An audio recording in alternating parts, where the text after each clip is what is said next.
For that, we are developing a stiffness matrix.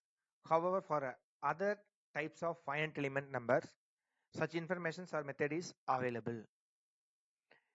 It is therefore necessary to develop a general procedure for determining of element stiffness matrix. So by using of a general procedure method for an potential energy method, we will develop a stiffness matrix for an beam elements based on the loadings and constraint conditions. Since the evaluating of internal element force for acknowledging the nodes displacement on the element also depends upon the types of elements being used.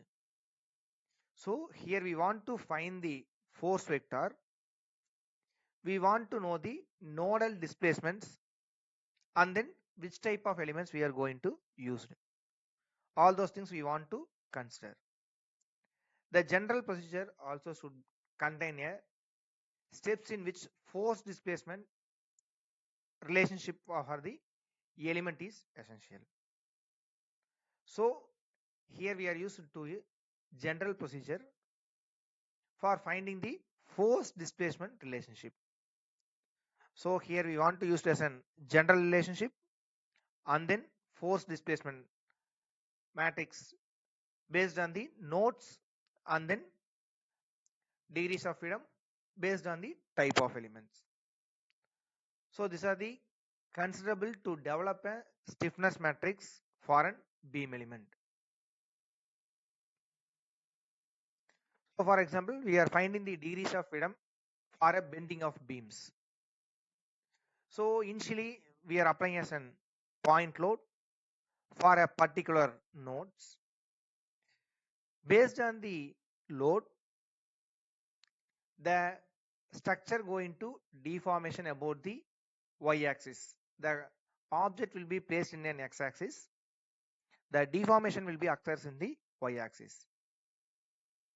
If the deformation occurs, they are having 2 degrees of freedom.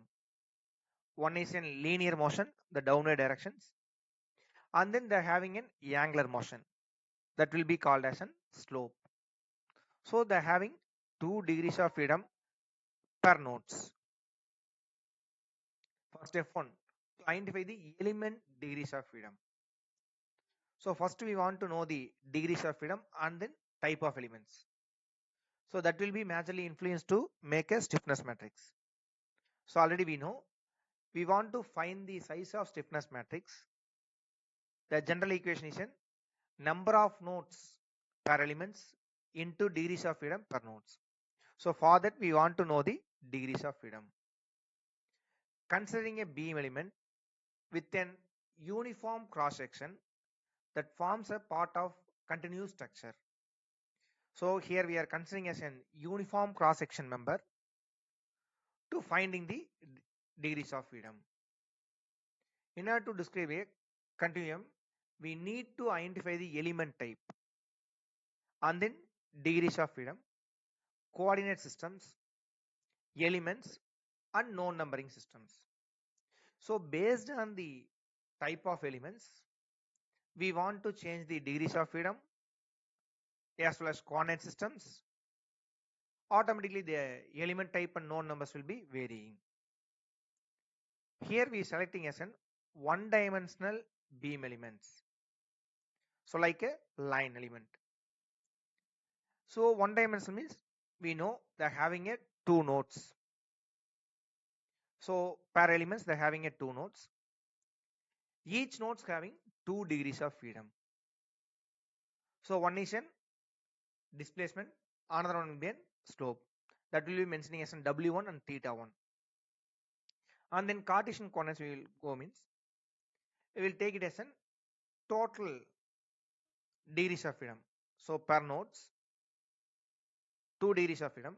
Total number of nodes they're having a 2 nodes. So for total degrees of freedom per node per elements is considered for an 2 into 2. So each nodes they're having a 2 degrees of freedom.